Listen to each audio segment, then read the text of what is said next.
नमस्ते।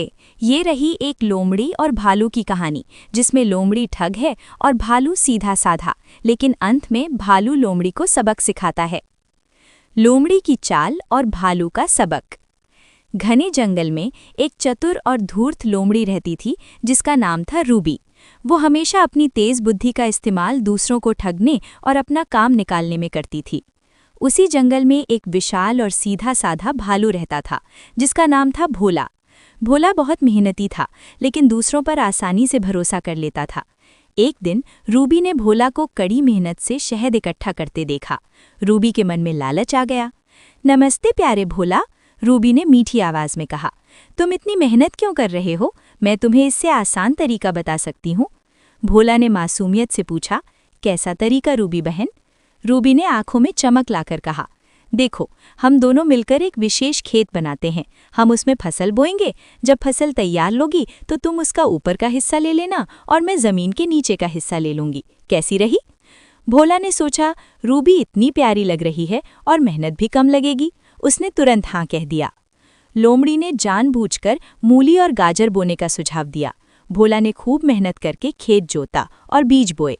जब मूली और गाजर तैयार हो गई तो रूबी आई और उसने भोला से कहा, देखो भोला, शर्त के मुताबिक ये हरी पत्तियां और तने तुम्हारे और ये मीठी जड़ें मेरी। भोला ने जब पत्तियां चखकर देखीं तो वे कड़वी और बेस्वाद थीं। रूबी हंसती हुई सारी मीठी मूली और गाजर लेकर चली गई। भोला को बहुत दुख हुआ, पर उसे अपनी गलती का एहसास नहीं हुआ। उसने सोचा शायद रूबी को बस पत्तियां पसंद नहीं थीं। अगले साल रूबी फिर आई। भोला को उदास देखकर वो बोली, अरे भोला, पिछली बार गड़बड़ हो गई थी। इस बार हम दूसरी फसल बोते हैं। इस बार तुम जमीन के नीचे का हिस्सा लेना और मैं ऊपर का हिस्सा लूंगी। भोला ने सोचा, वाह, इस बार तो मुझे जमीन के नीचे की मीठी चीजें मिलेंगी। भोला ने तुरंत हाँ कह दिया। इस बार लोमड़ी ने जानबूझकर गेहूं और धान बोने का सुझाव दिया। भोला ने पहले से भी ज्यादा मेहनत की और फसल की देखभाल की।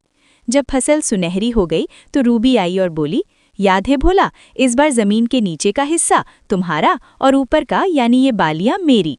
भोला ने जमीन खोदी तो उसे सिर्फ बेकाम की जड़ें मिली। रूबी सारे दानेदार गेहूं और धान लेकर खुशी खुशी चली गई।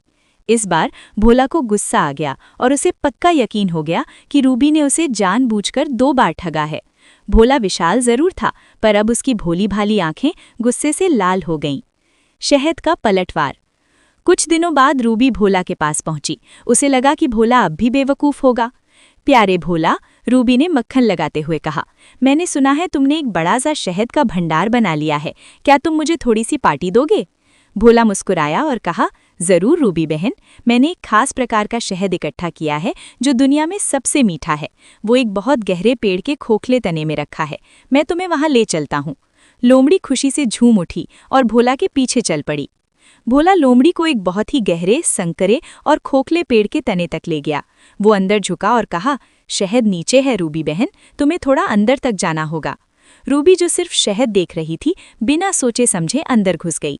जैसे ही रूबी पूरी तरह से अंदर गई, भोला ने तेजी से पेड़ के तने को एक भारी पत्थर से ढक दिया।